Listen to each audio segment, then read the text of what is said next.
Mantul aja gitu ya. Mantul, iya. Kuncinya memang bukan di taunya aja, tapi di internalisasi, di rasa kepemilikan. Karyawan mungkin hafal 5 nilai perusahaan, tapi apa itu nyambung sama kerjaan dia sehari-hari? Apa dia merasa itu bagian dari dirinya?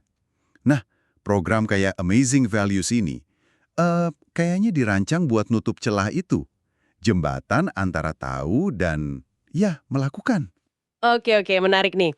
Coba kita bedah yuk, gimana sih cara kerja program Amazing Values ini?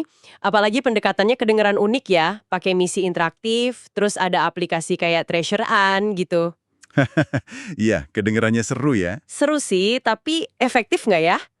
Konsep dasarnya, ini yang dijelasin di sumber kita, itu pakai experiential learning, jadi belajar lewat pengalaman langsung sama gamifikasi. Betul. Jadi bukan cuma duduk dengerin teori, karyawan bisa sendiri-sendiri atau per tim, itu beneran jalanin misi.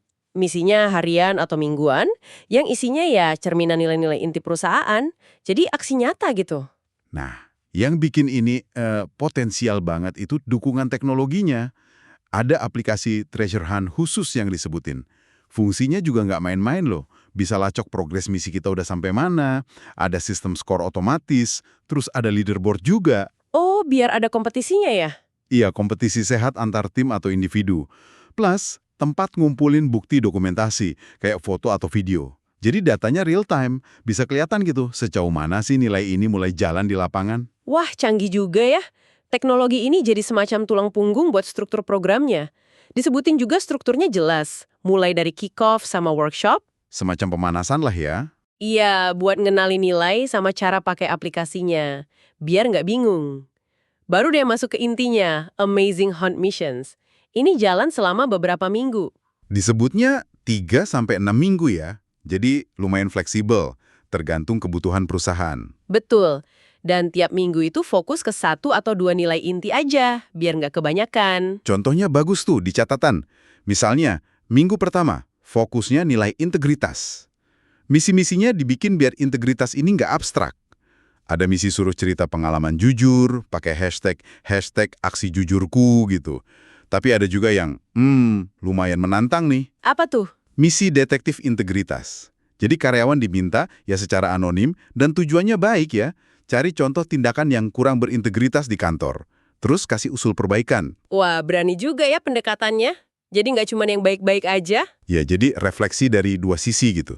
Biar lebih kritis mungkin ya. Dilema etika di kantor namanya dilema kantor. Bahkan ada yang lumayan ekstrim misi 1 hari jujur total. Kayaknya susah tuh. Hehehe. Iya juga ya. Plus, ada misi bonus buat nominasiin teman kerja yang dianggap paling oke integritasnya. Semua aksi ini kan harus diupload ke aplikasi tadi ya, terus dapat poin. Nah, itu dia.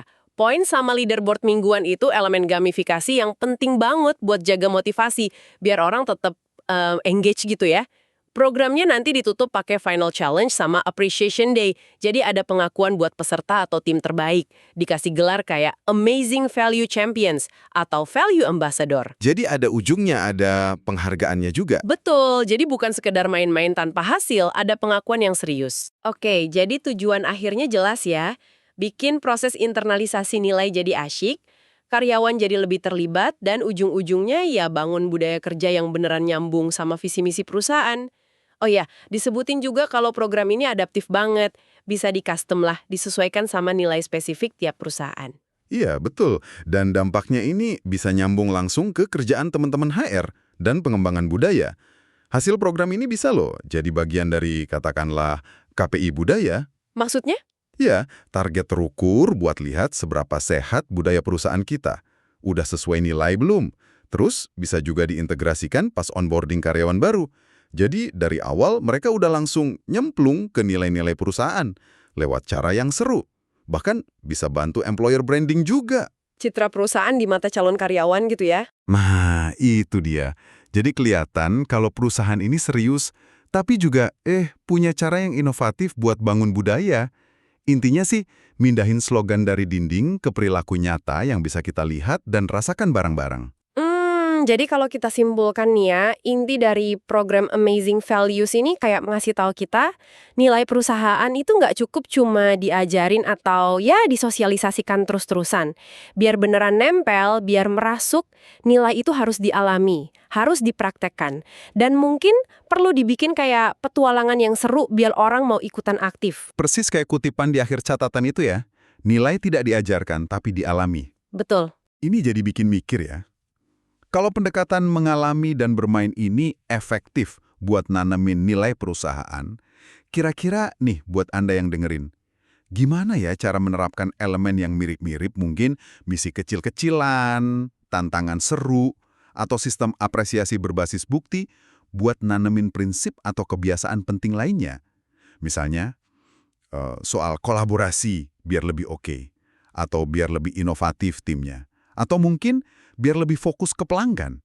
Wah, iya juga ya. Sesuatu buat direnungkan lebih lanjut mungkin ya, gimana adaptasinya di lingkungan kerja Anda sendiri.